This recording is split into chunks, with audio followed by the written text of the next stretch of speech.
Bem-vindos ao podcast Crer para Viver. Esse é o nosso episódio de número 70. 70 episódios, hein?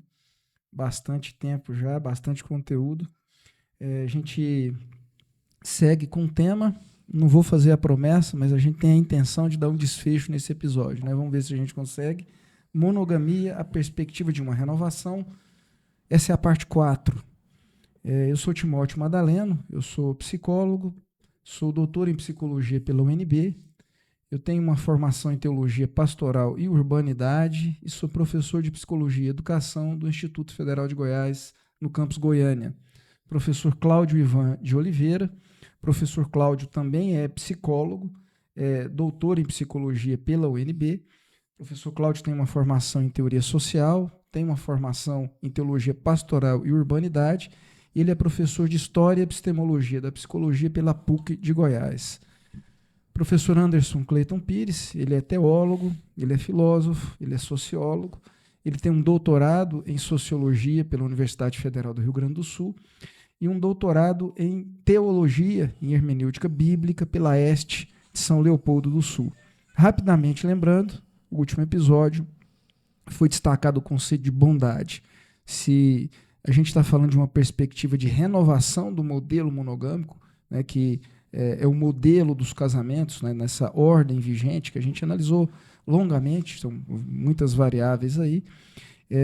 A variável, não é, a proposta de luz para a renovação do casamento, do modelo que foi colocado no episódio passado, dê uma olhada lá, porque vale a pena, o conceito de bondade, que é um dos conceitos centrais do modelo de Cristo, que a gente colocou lá atrás, quando a gente estava falando de conversão, bondade.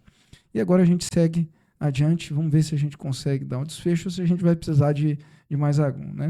Vamos lá, vamos voltar para o professor Anderson. O senhor quer começar, professor Cláudio? Bem, bem-vindos a mais um podcast. A gente terminou hoje um podcast com uma provocação, né? E essa provocação diz respeito a um incentivo, né? Que nós tentamos dar aos nossos ouvintes que são casais, né? Que é marido, que é esposa, o incentivo de tentar pensar a estrutura da monogamia nessa proposta, né, de uma vida baseada no pressuposto da bondade, né?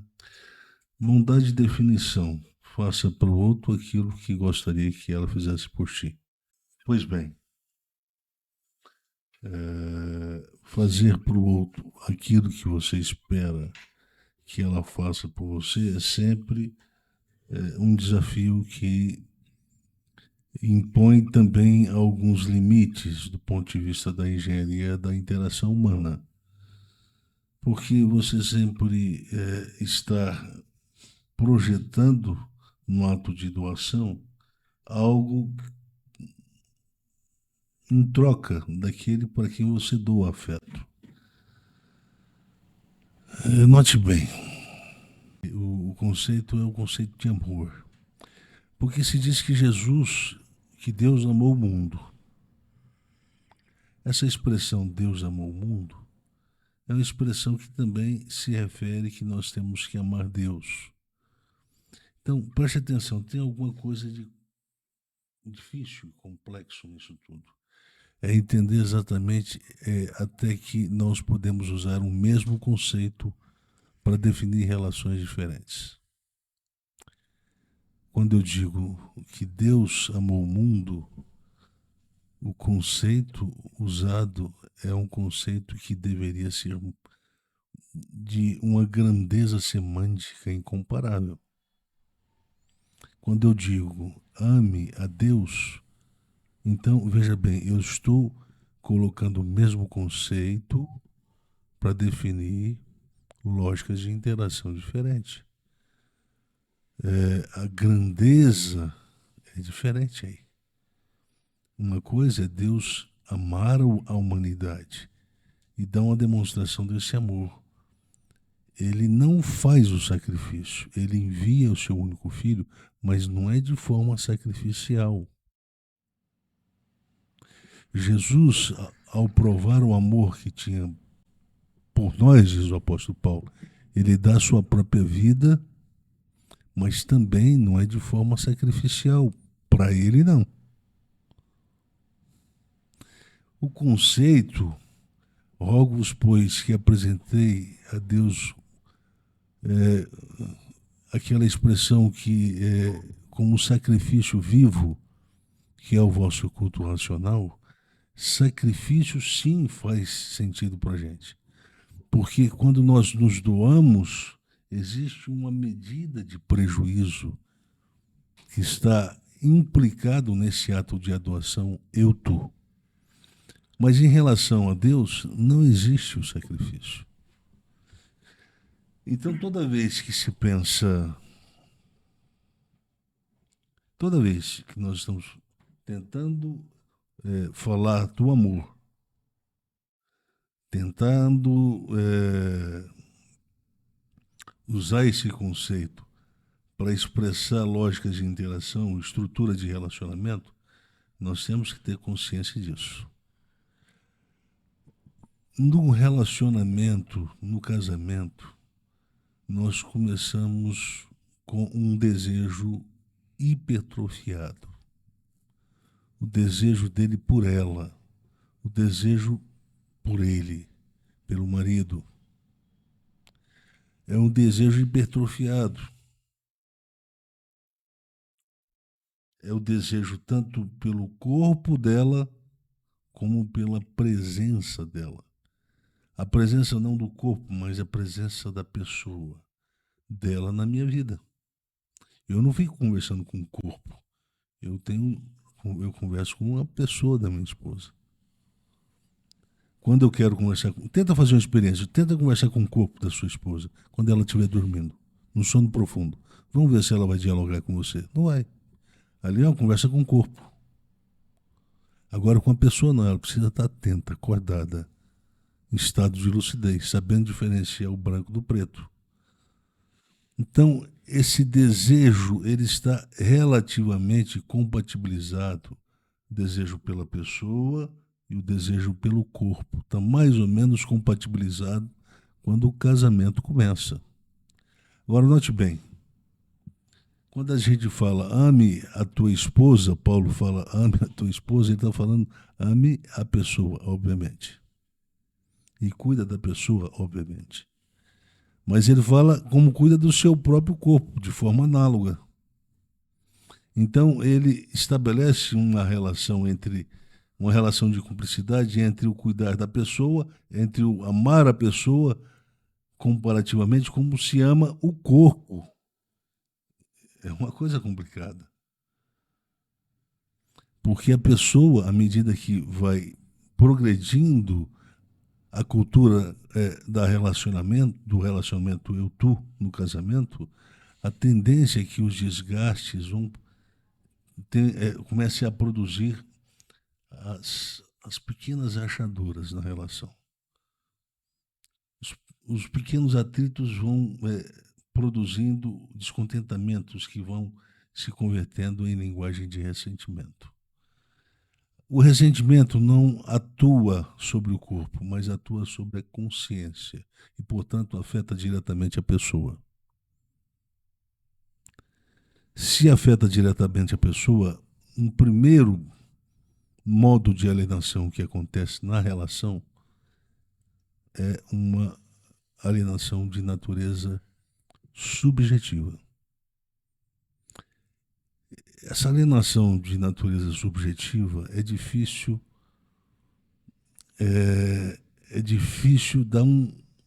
criar um conceito. Até hoje nós não conseguimos. Nós queremos dizer que o amor é um conceito que satisfaz para definir isso. Mas será? Será que a gente pode usar o mesmo conceito para falar de coisas diferentes? Será que a gente pode fazer uso polissêmico do conceito amor? Será que não é uma forma de empobrecer o conceito? E se a gente empobrece o conceito, a gente corre os riscos de antropomorfizar demais um conceito que deveria também ter sentidos outros, por isso fazendo uso de outros conceitos, para diferenciar. Por exemplo, quando nós vamos avançando na relação ao longo dos anos, certas coisas que no início nos chamavam a atenção passam a não a chamar mais, tanto para o esposo quanto para tanto para o marido quanto para a esposa, a mulher. Por exemplo, a nudez. A nudez é uma coisa nova para os casais quando eles casam, quando eles não tiveram nenhum tipo de relação ou intimidade antes do casamento. Então, aquela nudez, que é relativamente uma experiência nova, no início do casamento, passa a não ser. E note bem, o corpo da mulher, com o seu desenho, não foi feito de maneira desproposital. Havia um propósito em desenhar com beleza a estatura, a anatomia da mulher, a estatura anatômica da mulher. E a função, finalidade, no fundo, é uma finalidade para atingir a percepção erótica do macho. Por isso que no caso do Davi, ele começa a desenvolver o desejo por Batseba a partir do olhar. Ele olha, ele vê ela tomando banho. E ali um desejo vai ganhando características de cobiça. Vai se deformando. O que é a cobiça? É o desejo em processo de decomposição moral. Isso é a cobiça. É quando ele não percebe mais os limites que a racionalidade de submissão estabelece para ele. E olha, né, de todos comerás, deste não. Então, existem limites para o desejo. E é a racionalidade de submissão que estabelece esses limites. Foi uma das apresentações que o professor Cláudio fez de um texto há um tempo atrás. Bem, nós estamos hoje numa sociedade que nós não conseguimos dominá-la bem. Nós não sabemos se ela é tradicional, nós não sabemos se ela é antitradicional e nós não sabemos se ela é pós-tradicional. Então, existe uma margem de equívoco, tanto com o uso de um, de outro conceito. O fato é que a realidade, aí como está posta e estruturada no cotidiano de todos nós, apresenta potencial de desgaste, apresenta potencial de autodestruição, tanto para aquele que está habituado com a cultura da autonegação, aquele que vive uma cultura de sadomasoquismo ou de autossadismo, e que se conformou com isso e acha que essa é a forma cristã de se viver, é a forma correta e cristã de se viver a vida, negando-se a si mesmo. Esse negando-se a si mesmo, nós fizemos uma definição dele aqui. Quer dizer, o desafio da monogamia. Eu já vi várias vezes algumas afirmações serem feitas nessa direção. Você não pode viver para si. Você tem que viver para o outro. Bem, em parte sim, em parte não. Quando a interação acontece entre duas pessoas, o conceito ágape, ele é adequável. Quando, porém, a interação acontece na cama, o prazer que se busca é individual, não é individualista. O problema é que a gente descobre que esse corpo, à medida que envelhece, ele perde a saúde, e quando eu falo perde a saúde, ele ele vai perdendo componentes bioquímicos que vai tornar vai desfuncionalizando progressivamente a capacidade do homem desejar a sua esposa, a capacidade da esposa desejar o seu marido. E aqui nós entramos num momento mais complicado, sobretudo para se falar com os evangélicos, os religiosos, os católicos também. E todos nós estamos irmanados. Eu me considero parte da família. O amor deve ser exercido do homem, do marido pela esposa. O desejo não tem nada a ver com isso. O desejo é algo que diz respeito corpo e corpo. É a percepção de que a outra é desejável. Mas quando a outra deixa de ser desejável, alguma coisa tem que ser feita. Quando o outro deixa de ser desejável, alguma coisa tem que ser feita. Quando a esposa se torna menos desejável do que a irmã da esposa, a cunhada, quando deixa de ser menos desejável do que a vizinha, ou menos desejável do que a colega de sala de aula, ou menos desejável do que a amiga de trabalho, aí nós temos um problema. E às vezes se conserva de uma forma muito sutil, se conserva em um anonimato planejado, aquele desejo cobiçoso, né?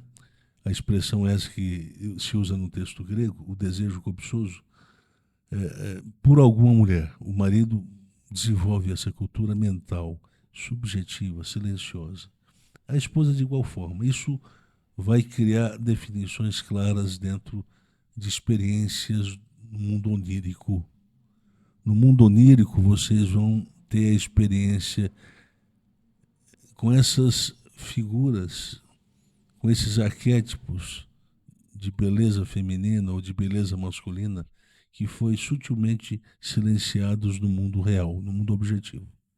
No mundo real, a panca de fidelidade está ali, de desejo está ali, mas já está em decadência.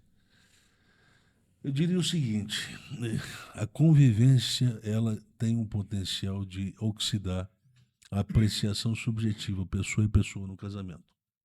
Tem esse potencial. Portanto, esse potencial é natural. Ninguém vai ficar falando como anjinho um para o outro o resto da vida. Não, isso é mentira. Agora, na igreja tem que ser assim. O pastor tem que falar muito bem com a esposa dele, para todo mundo falar assim, lá, mas a vida do pastor, aquele é um casal feliz. A esposa também.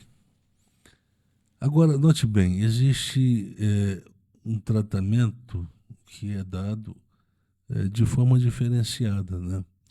Geralmente, os maridos têm um grupo de referência afetiva, são seus amigos, com os quais ele desabafa, fala, grita, e os amigos às vezes nem sempre sabem que aquilo tudo é uma forma de desabafo contra a própria esposa, ou contra a vida que ele tem no casamento. E a esposa de igual forma. As mulheres não, elas sabem. Elas vão para a mesa com outras amigas e falam do marido. Elas botam o marido nu, lá, para as amigas verem. Falam de coisas que não deveriam ser ditas. Falam, inclusive, de coisas relacionadas à intimidade deles na cama. Eu pensei, mas será que isso é uma tendência que pega um gênero e outro não? Aí eu me lembro do filme não, da novela, né, do Moisés lá, Os 10 Mandamentos. Depois que o Moisés casa, aí ele sai para a festa, né? Volta para a festa, todo mundo dançando. E aí a esposa dele, me lembro o nome dela, Zípora. Ela vê a irmã, mas aquela atrapalhadinha, como é que é o nome dela? Esqueci o nome. Ela vê aquela atrapalhadinha e se encontra, ri uma para outra com uma risada meio maliciosa, e a irmã atrapalhadinha diz para ela: agora me conta tudo, como é que foi? Como é que foi o quê? A lua de mel. Como é que foi essa experiência de nudez, de sexo, de entrega para o corpo? Aí ela dá uma risada maliciosa, puxa ela para um canto, sugerindo que ela ia contar tudo. É assim que as coisas acontecem. Essa é a diferença. Se um amigo chegar para o outro e falar assim: olha, me conta como é que foi a sua experiência sexual com a sua esposa lá agora. A fulana de tal com a sua esposa. O cara fala: o que é isso? Eu não te dei essa liberdade, por que você está querendo saber dessas coisas? Essa é uma diferença. Veja bem, o homem tem uma dificuldade, e aqui eu estou dando um primeiro passo complicado para falar uma coisa complicada para os casais que vivem um matrimônio de má qualidade. Quando o casamento perde, ele se torna em si eu diria, um ponto, ou ele se torna um fenômeno de despotenciação do desejo. É preciso sair atrás de ajuda. Só que essa ajuda não pode ser uma ajuda na igreja. A igreja não pode mais ajudar quando o seu casamento, quando você perde o interesse de estar no casamento, quando você perde o desejo por ele, de estar casada com ele, ser esposa dele, ou vice-versa. Você tem que procurar ajuda fora da igreja. Você tem que procurar, primeiro, a ajuda de alguém que trabalha com terapia sexual. Então, vamos primeiro conversar para tentar identificar se a matriz desse problema é de ordem subjetiva ou se é de ordem objetiva. Se é psicológica ou se é orgânica, se é biológica. Então, vamos fazer um mapeamento, vamos conversar, vamos passar algum tempo falando sobre isso para se identificar, mas tem que ter coragem. E tem que ser feito por ambos. Por ambos. Não adianta você procurar um terapeuta sozinho, você esposa ou seu marido procurar sozinho, porque isso não vai funcionar. Na pior das hipóteses, você pode desenvolver um interesse pelo seu terapeuta sexual e é para acabar fazendo sexo com ele, se interessar sexualmente por ele. Ou o marido sexualmente pela terapeuta. Então, sozinho não se procura ajuda. Casal, vai ao casal e vai procurar ajuda. Vamos descobrir qual que é a origem disso aí. Qual é a etiologia dessa retirada, no momento que o desejo deixou de estar presente. A retirada do capital libidinoso. Então, talvez a gente consiga um diagnóstico, um bom diagnóstico numa sessão, na segunda sessão, mas talvez isso só venha com a 10ª sessão. E eu tenho que ter a disposição de participar das 10 sessões. Eu estou falando para o evangélico. Não ajoelhe diante de Deus para pedir essa ajuda. Pode ajoelhar, mas depois vai num terapeuta.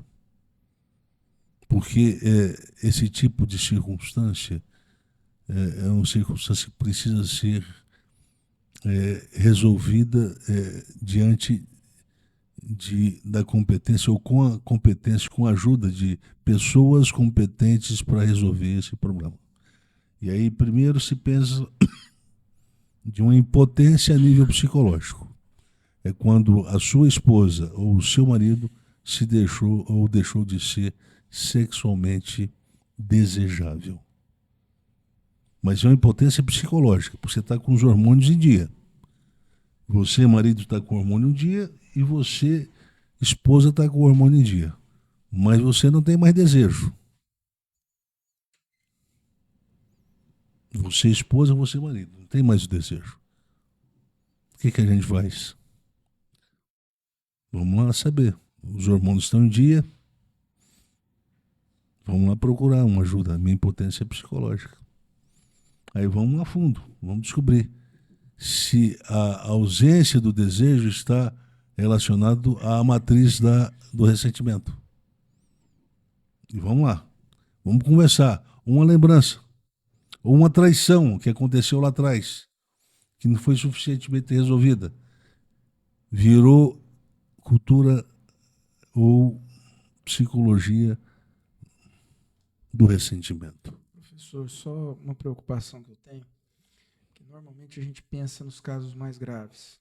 Houve uma infidelidade, alguma coisa mais grave aconteceu. Mas às vezes os casais em que não tem essa história, não houve, nem no namoro, nem no casamento, não aconteceu isso. Mas eles também estão sujeitos a perderem o desejo ao longo da jornada. Mesmo que não haja, a gente já tratou que o ressentimento nem sempre vem daí, exatamente. Tem outras origens também, né? Mas só para quem está nos assistindo, não se exclua desse grupo de que pode chegar a precisar de ajuda. Sim, é bom fazer essa diferenciação. Mas é porque nós estamos tratando um grupo mais, eu diria, o mais prevalente, né? O que mais prevalece nas experiências clínicas. A questão sempre está relacionada. Acontece muito isso, é muito sutil isso. Eu conheci um rapaz dos Estados Unidos que teve... ele teve a experiência de flagrar na época, a sua namorada, né? Na época, a sua namorada, depois se tornou esposa, flagrar ela com outro homem na cama. Não se trata bem de uma experiência do casamento. Foi antes do casamento. Ou outras coisas, por exemplo, da experiência da atual esposa, na época nada era, de manter vida dupla, vida afetiva dupla. Namorava sempre com 3, 4, 5 homens, ou garotos, ou rapazes ao mesmo tempo. Então isso fica um resquício de preocupação e ressentimento nisso. Porque você sempre faz a pergunta se essa experiência não vai se repetir no futuro. Acho que isso, muita gente sabe que isso já aconteceu muito. Existem aqueles casais que, quando namoravam, se separavam, e na separação a namorada ia ficar com outro cara, ia para além do beijo, do abraço, ia para a cama com o motel, e aí ia ter uma outra experiência, depois voltava, e aí falava para o namoro: olha, infelizmente eu namorei com ele, enquanto eu namorei com ele eu tive uma experiência de cama. Ou ela, a mesma coisa. Então veja bem, essas experiências elas afetam e elas criam cultura de ressentimento, cultura de mágoa. As pessoas ficam uma vida toda pensando uma forma de revidar. Revidar isso. Não, eu não posso ficar no prejuízo. Eu não posso ficar no prejuízo. E aí, muito facilmente, eles desenvolvem uma modalidade de sexualidade esquizoide. É uma forma de compensar, de se vingar. Uma vez que ela ou ele não tem a coragem de botar isso na prática, objetivamente, ter essa experiência. Eu estou dando umas experiências, alguns exemplos, mas existe o ressentimento também que nasce do desrespeito, da cultura do desrespeito do marido em relação à esposa, que ele sempre tem o hábito de desqualificá-la quando estão em situação de socialização, etc. Tem essas experiências. Mas, via de regra, essas experiências elas interferem menos na atividade erótica, atrapalham menos a atividade erótica. Basta, as mulheres sobretudo, basta você chegar com um bom presente, um presente interessante que ela gosta, ela já pensa diferente a coisa. As mulheres elas são muito convencidas por essas, eu diria, essas expressões mais românticas. Não estou falando que é fácil, às vezes não. Às vezes o presentinho não é suficiente. Mas, às vezes, falar sobre a relação numa perspectiva eu diria, mais séria, exige mais maturidade. E o casal não tem maturidade para isso ainda. Para falar certas coisas da relação que aconteceram hoje, ou que aconteceram ontem, ou que aconteceram no passado mais remoto. Falta maturidade para segurar a relação viva depois da conversa. Geralmente isso pode produzir também uma quebra na própria relação. Falta maturidade. Então, tudo isso eu estou falando. Por que eu estou falando tudo isso? Porque se a impotência ela nasce e ela é de natureza subjetiva, portanto psicológica, esse é o tipo de impotência mais difícil de curar. E, portanto, se isso não for trabalhado mesmo com seriedade e com afinco pelo casal, isso poderá levar o casamento monogâmico. Poderá condená-lo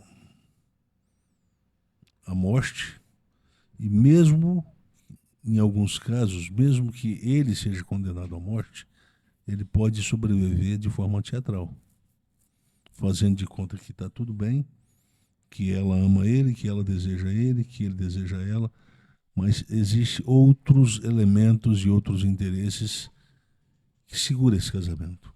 Ora pode ser filhos, ora pode ser condição econômica, financeira e etc.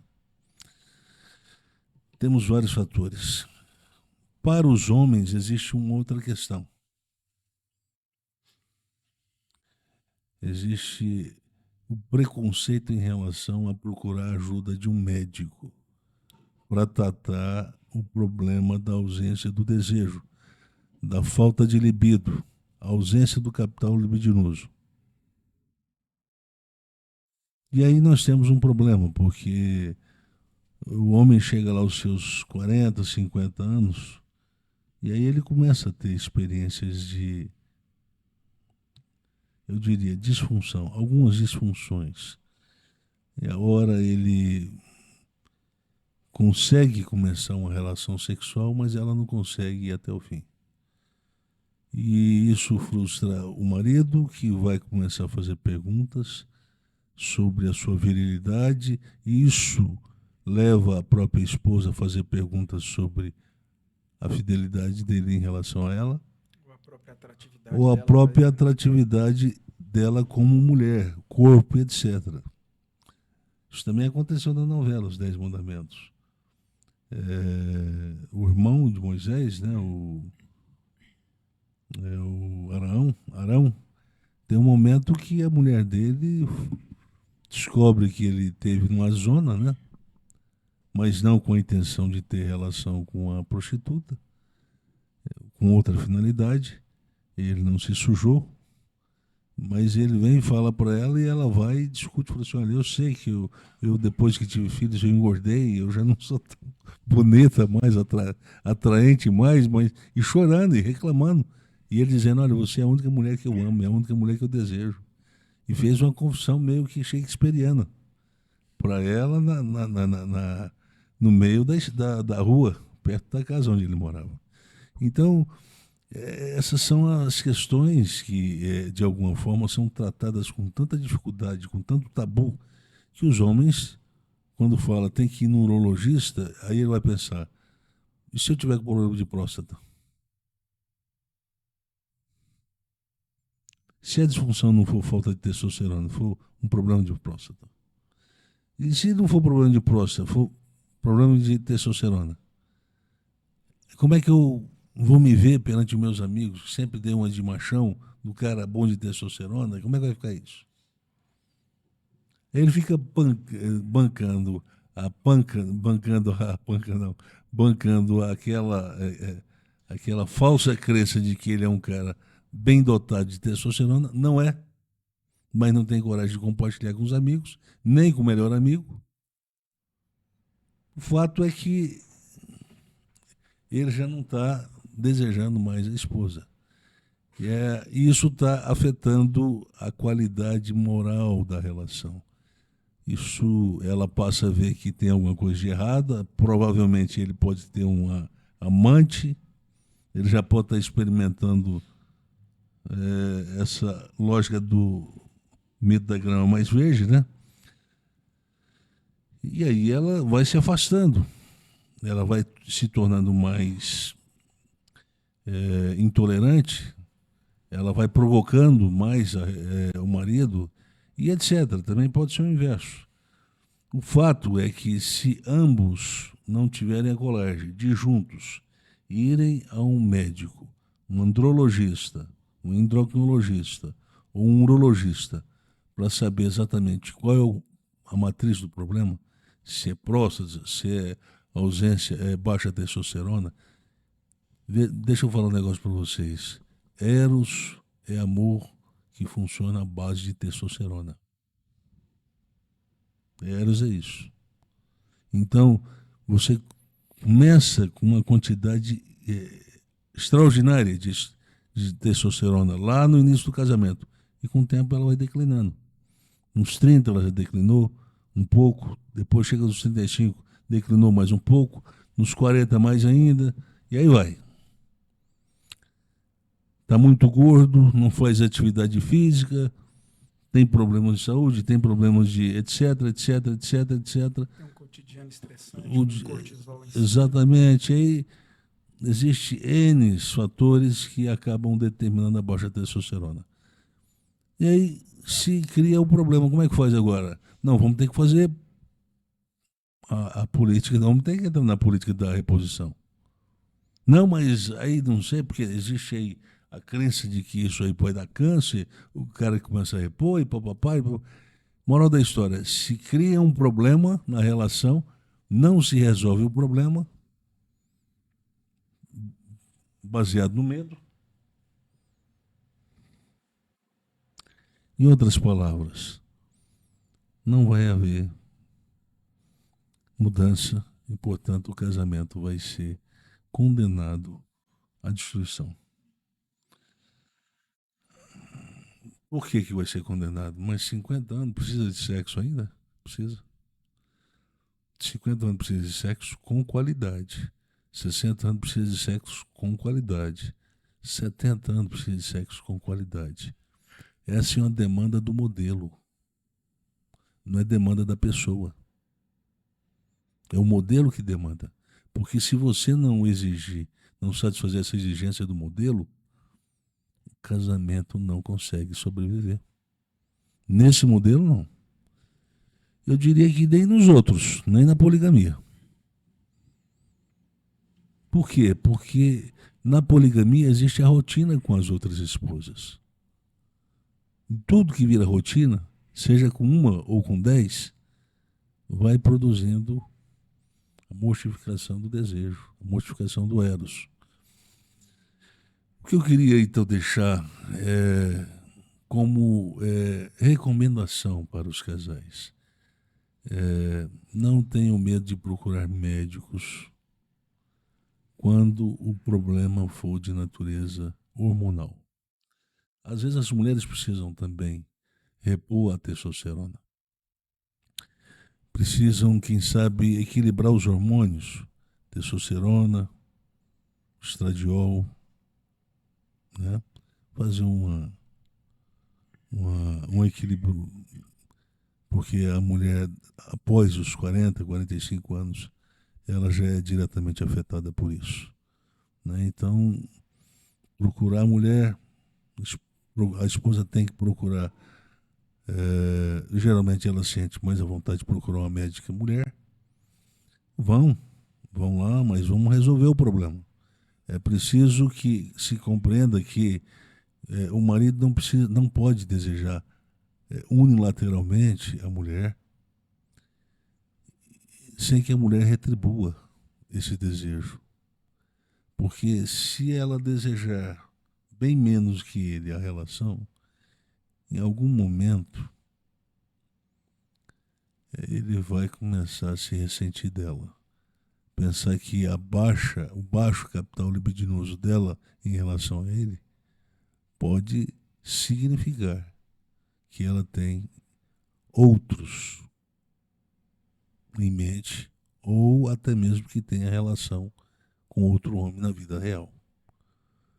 ou com outros homens na vida real. Isso também acontece. E por último, que eu acho que é uma coisa importante, nós falamos muito disso no início, nós falamos sobre o universo erótico, né? O imaginário erótico que os casais, eles, por uma razão até de cultura religiosa, eles têm uma certa dificuldade de pensar isso aí. Mas às vezes, veja bem, para você que me escuta, às vezes você tem uma boa taxa hormonal, às vezes você tem não tem uma impotência, não é portador de uma impotência psicológica, sexual, de natureza psicológica, mas você é pobre, e sua esposa também, em termos de imaginação erótica, em termos de comunicação erótica, seja na cama, seja fora da cama. Vocês passam dias, semanas e meses sem falar sobre a intimidade, sem instigar um ao outro ao desejo, a cultivar o desejo sexual através dessa troca, né? Essa troca de experiências ou de sugestões eróticas, né? Que pode ser feito tanto do marido em relação à esposa, quanto da esposa em relação ao marido. Eu acho que hoje com a internet, com o celular, isso ficou mais fácil, né? Ficou mais fácil a esposa provocar o imaginário erótico do marido quando ele está ausente de casa, ou até mesmo o marido fazendo a mesma coisa. Até mesmo não, o marido fazendo a mesma coisa. Eu acho que essa prática ela favorece muito os casais, sobretudo porque potencializa o desejo. Quer dizer, o imaginário erótico tem o poder também de afetar diretamente, eu diria, a psicologia do desejo e afetar também a produção dos próprios hormônios, que são os precursores da testosterona, que é o LH. Então, veja bem, tudo isso aí são questões que precisam ser conversadas, sobretudo para o público religioso. Eu me lembro muito bem de uma vez estar passando num lugar e ver um homem, um senhor de gravata com terno, bebendo um copo de cerveja, eu achei estranho, e chorando, para todo mundo ver. Num bairro desses aqui da cidade. E aí eu resolvi parar para ver o que estava acontecendo. E ele parece que estava alterado já tinha bebido mais do que o necessário. Bêbado, ele começou a falar coisas da intimidade dele. Falou que a esposa dele era uma mulher infeliz, porque tinha um marido que não conseguia satisfazê-la sexualmente. E que não tinha como satisfazê-la mais sexualmente, porque ele não funcionava, ele tinha se tornado impotente. E aí ele falando, e todo mundo ouvindo, ele dizendo, coitadinha da minha mulher, coitadinha da minha mulher. Enfim,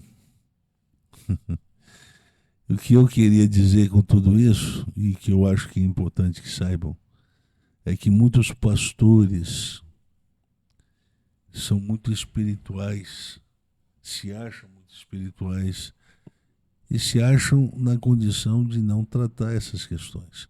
Acho que é escandaloso essa coisa de ficar falando, vamos cutucar de vara curta lá na imaginação erótica da esposa ou dos maridos, né? Que isso aí vai provocar um comportamento inadequado tanto dele quanto dela, porque eles são espirituais e isso caracteriza mais um comportamento carnal. Isso não é coisa de crente. Bem, eu tenho a dizer o seguinte: ou isso é pensado e levado a sério, ou os números de relação extraconjugal vão continuar aumentando. Ou os números de experiências extraconjugais vão continuar aumentando, com a justificativa de que eu traio a minha esposa ou eu traio meu marido porque a qualidade de sexo entre nós é muito baixa, é muito ruim. Então nós temos isso aí para pensar, nós temos essa realidade estatisticamente medida, estatisticamente comunicada. Se a gente não leva a sério isso, eu imagino que vai haver sobrevivência para o casamento dentro da igreja? É uma pergunta que você que está me vendo pode responder. Seja honesto. Se isso não for resolvido, o casamento vai sobreviver na igreja? Tenho para mim que não. Aquela recomendação do pastor reformado, não, o que você tem que fazer é amar a esposa como Cristo amou. E pronto, é só isso. Eu receito que isso não seja suficiente, pastor. Eu olho para a realidade e vejo uma outra coisa. Eu vejo mulheres vivendo como prostituta. Mulheres casadas. No mundo do Paulo, seria uma forma de desrespeito ao marido. Quando ele fala sejam submissas e respeite o marido, ele está dizendo, olha, não vivam como prostituta depois de casadas. O tema pode ser lido, o tema de Efésios, capítulos 5, pode ser lido à luz de capítulo 11 de 1 Coríntios. Aí vocês vão perceber que lá os conceitos são relativamente trabalhados na mesma perspectiva. Mulher que trai tinha que tosquear o cabelo e usar véu, ir para a igreja com véu. Porque o cabelo grande era sinal de fidelidade, de submissão. E, portanto, mulher submissa é aquela que não era desleal ao seu marido. Essa é a mesma lógica. Se a gente cruza os textos, a gente vai ver que Paulo não está falando para a mulher ser inferiorizada na relação, sendo submissa. Está falando de outra coisa. Agora a decisão está na mão de vocês. Nós passamos um longo tempo falando sobre o tema de monogamia. Eu tenho consciência de que a forma como nós apresentamos o modelo ou a discussão e o tema, a discussão sobre o tema aqui no nosso podcast, ela se diferencia de todas que eu já vi até hoje. Nós, em vez de falarmos de forma simplória sobre o casamento, nós preferimos diferenciar, separar a instituição do modelo. Casamento e instituição, a gente pensa, mas nós temos que pensar primeiro o modelo. É o modelo que vai determinar a qualidade da relação da instituição matrimônio. Se o modelo está fraco, está com problema, então ou a gente continua vivendo com esse modelo com problema, isso vai desembocar na destruição da relação e do casamento, portanto, a instituição vai falir, vai quebrar. E aí nós vamos ter que partir para a segunda experiência. Quantos pastores que estão me ouvindo agora já está no segundo ou no terceiro casamento? E esposas, que já também está no primeiro, no segundo ou no terceiro casamento? Bem,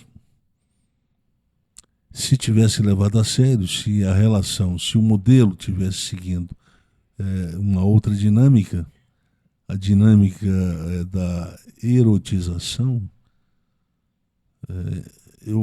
para ambos, né, a erotização da consciência de ambos, do esposo e da sua mulher, do marido e esposa, então nós teríamos uma capacidade de renovação melhor da relação. Portanto, nós daríamos ao casamento maior duração, longevidade. Aí sim, até que a morte o separe, seria uma recomendação viável para os dias de hoje. Do contrário, essa é uma parte da liturgia, do culto, quando se faz casamento, que hoje ninguém mais acredita. Até que a morte o separe, ninguém acredita nisso mais. E aqui, quando eu falo de ninguém, são sobretudo críticos da instituição. Quando Giddens escreve o livro Mundo em Descontrole, que fala sobre a instituição, matrimônio, essa é a crítica que ele faz. Transformação da intimidade ou mundo em descontrole? Não, o mundo em descontrole. Essa é a crítica que ele faz. é a crítica que ele faz, sobretudo porque hoje se tem a noção de que casamento é uma coisa que dura pouco, tem pouca duração. Por quê? Porque o Giddens tenta falar de outra coisa. Ele fala assim, não, hoje existem sentimentos de gratificação presente nela e nele no casamento, que quando não são supridos, se senta para uma conversa e chegar a um consenso, é melhor a gente se separar. A coisa não é tão simples assim. O Giddens fala muito superficialmente do problema. O problema é mais complicado. Eu penso que nós conseguimos, sob várias perspectivas de abordagem, vocês viram aqui, vários textos sendo apresentados, abordagem da sexualidade mediante o olhar do Freud, etc, etc, etc. Nós fizemos do sociólogo Giddens, do sociólogo Bauman, nós fizemos uma leitura, uma abordagem mais lúcida sobre o contexto desse momento que nós estamos vivendo, em que a sensação se tornou critério para a realização de escolhas, e esse fenômeno da ponderabilidade está ficando cada vez mais ausente no mundo em que os casados estão tentando pensar a relação para 10, 15, 20 anos. Tudo isso se torna balela, tudo isso se torna mensagem de final de ano. Saber se de fato quem acredita ou quem não acredita no Papai Noel. São os encantados que não acreditam no Papai Noel? Ou são aqueles que superaram a mitologia religiosa? Ou a mitologia natalina, né? Da minha participação, eu acho que isso seria. Eu queria falar mais coisas, mas eu acho que a gente gastou muito tempo com esse tema. E quando for mais oportuno, quem sabe, por demanda, né? Se houver uma demanda, eu poderia até dar um curso. E no curso sempre há mais riqueza de detalhes que a gente apresenta em sala de aula. Se houver demanda, isso poderá ser convertido em forma de curso, né? Então a gente pode fazer um curso para ver como é que a gente consegue falar isso que nós falamos aqui, muito mais, né? O espaço do podcast limita um pouquinho. Tem certas coisas que a gente pensaria em falar, mas não pode falar para não causar constrangimento, etc. E tal. Mas eu imagino que por parte de vocês que estão me vendo e que vêm me ouvindo há bom tempo, existem várias perguntas. Para os maduros, eu teria maior interesse em ser responsivo, né?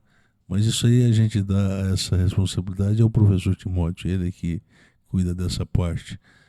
Agora, para os imaturos, eu acho que o tema, como foi trabalhado... De qual parte mesmo? Os temas que foi trabalhado, então talvez não seja tão interessante vocês ouvirem. Talvez vocês sejam mais simpatizantes do discurso desse pastor reformado, que simplifica mais as coisas, né? Que não trata os problemas como aí estão, na vida real, no mundo e nessa sociedade em que o determinismo agora não é mais valorativo, natureza valorativa, mas de natureza sensitiva.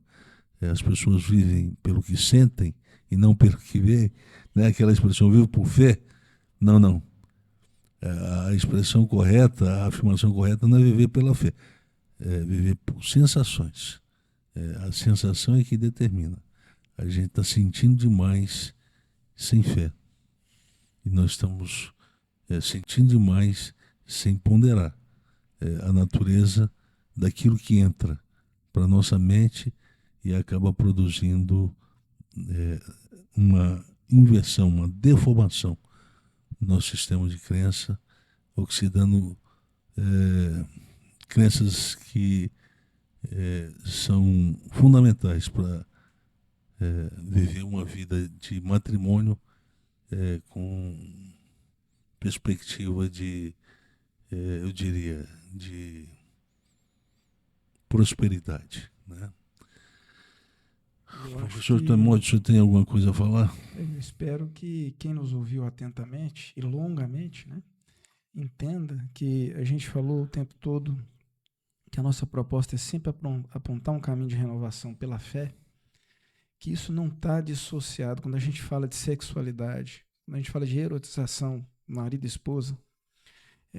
Eu espero que as pessoas tenham entendido que a gente quer provocar uma ruptura com aquela mentalidade de que isso não é compatível com os valores da fé e de que uma orientação da fé atenta para falar para os problemas de agora tem que passar por aí.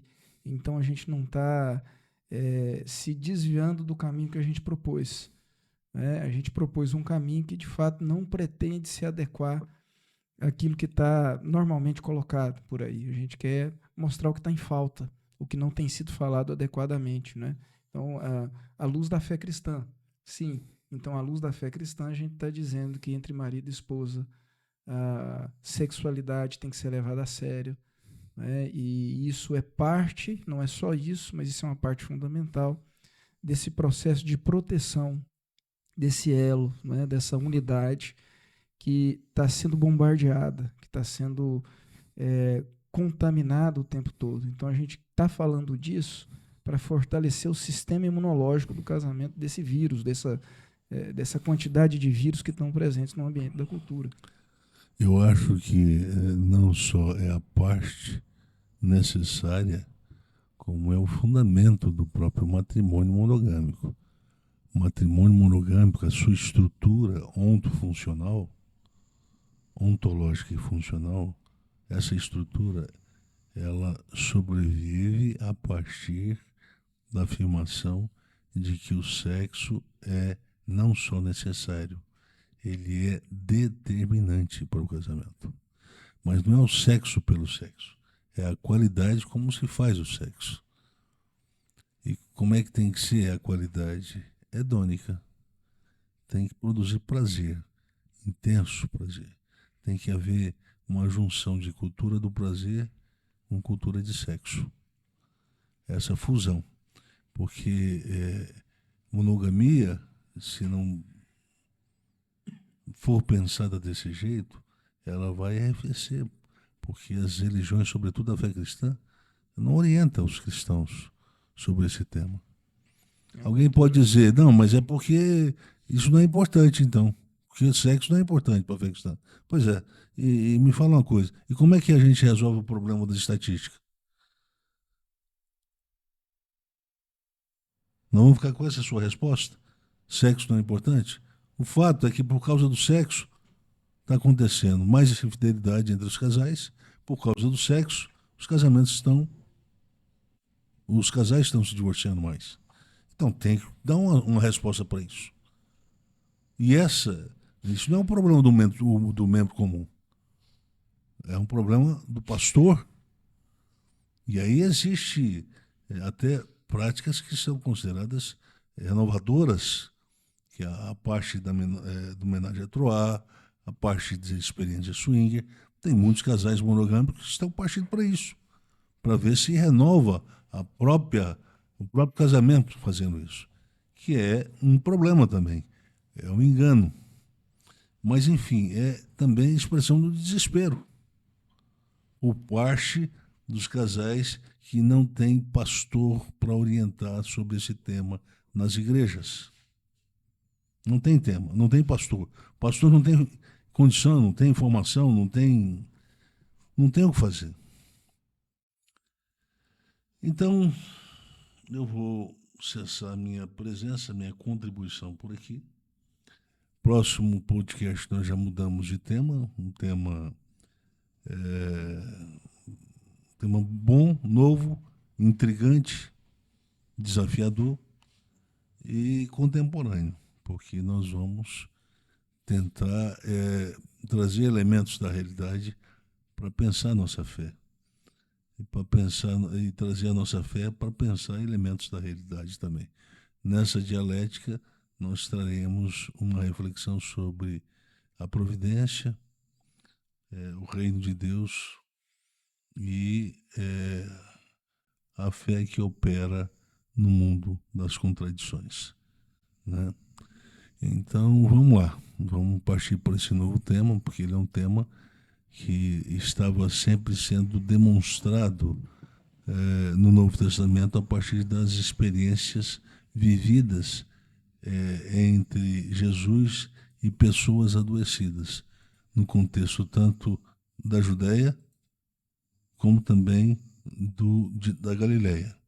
Então Jesus desenvolveu ministério em regiões diferentes, mas com a convergência de um problema que era tanto característico de um espaço quanto de outro, desde daquele espaço. Ou seja,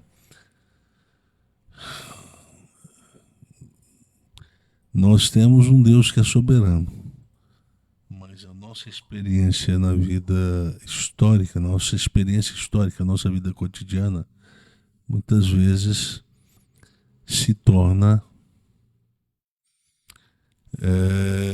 uma experiência de angústia,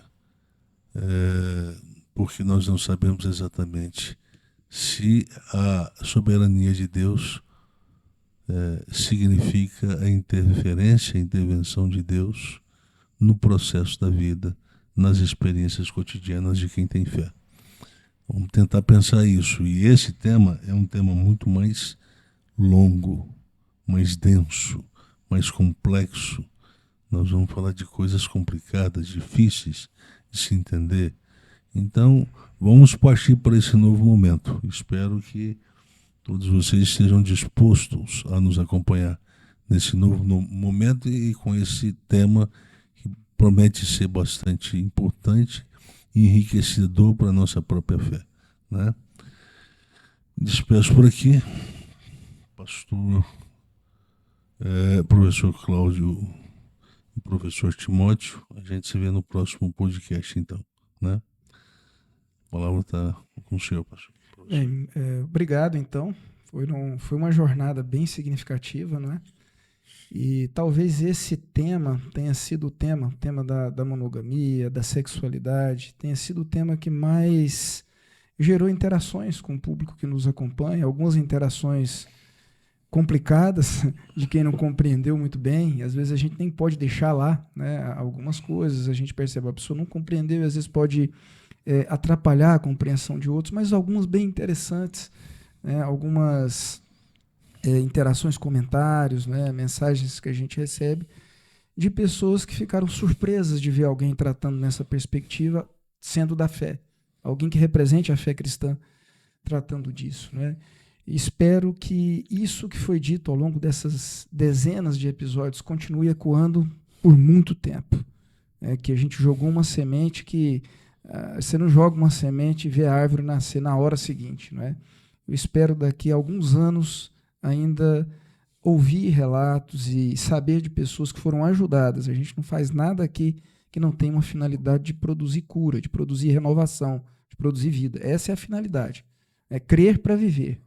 Então, é vida, está apontando a direção da vida. Espero muito e peço a Deus por isso, que faça essas sementes que a gente jogou cair onde elas precisam e dali para frente é trabalho da providência e não nosso. Não é?